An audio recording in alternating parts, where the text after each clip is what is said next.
Notre objectif est de répondre à quelques questions de base sur l'utilisation du logiciel.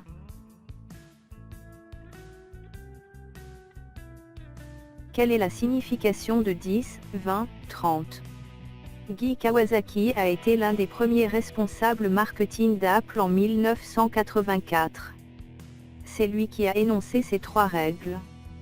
Qui signifie: une bonne présentation ne doit pas dépasser 10 diapos, à raison de 2 minutes par diapo.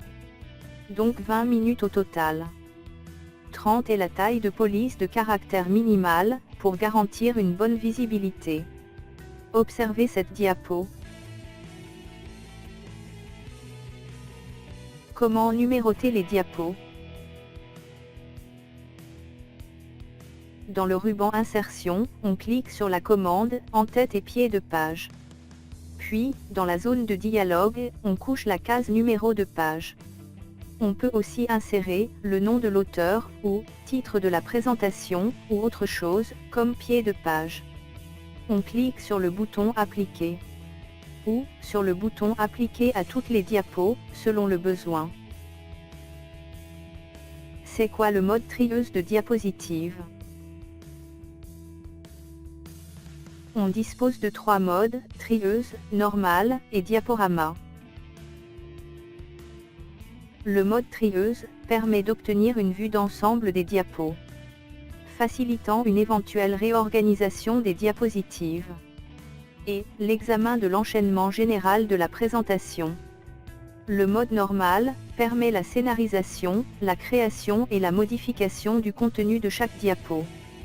Le mode diaporama affiche la présentation, en déclenchant les transitions et les animations. À quoi sert grouper du menu déroulant? La commande grouper permet d'associer plusieurs objets pour en faire un seul, afin de faciliter ses manipulations. Exemple, pour construire un repère, on a besoin de 3 vecteurs. Une fois fait, sa manipulation est pénible.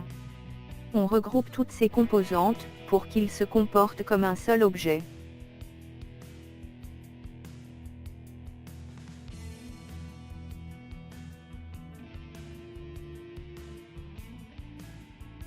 On utilise la commande dissocier pour rendre les objets groupés indépendants.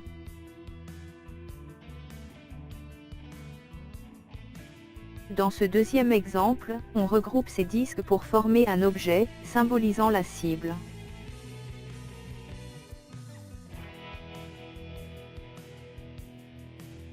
Peut-on recopier un texte, d'un fichier texte, dans une diapo? Il suffit de sélectionner et copier le texte, puis se placer dans la diapo destinataire, et de le coller, soit dans une zone texte existante, soit comme une nouvelle zone texte, et bien sûr, procéder à sa mise en forme. Comment insérer un tableau? Dans le ruban Insertion, groupe tableau, on peut insérer un tableau simple, pour organiser les informations, de la même manière que dans un traitement de texte. Ou, insérer une feuille de calcul, avec tous les avantages de celle-ci, calcul, et mise à jour automatique.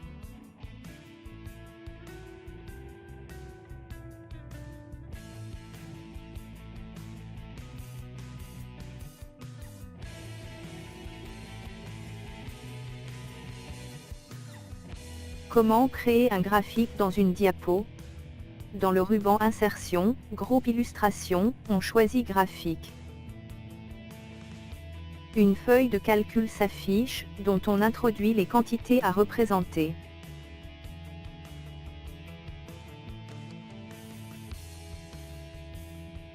Au retour à la diapo, le graphique est inséré. Dès qu'on clique sur celui-ci, on nous propose plusieurs options pour le personnaliser. Bon courage!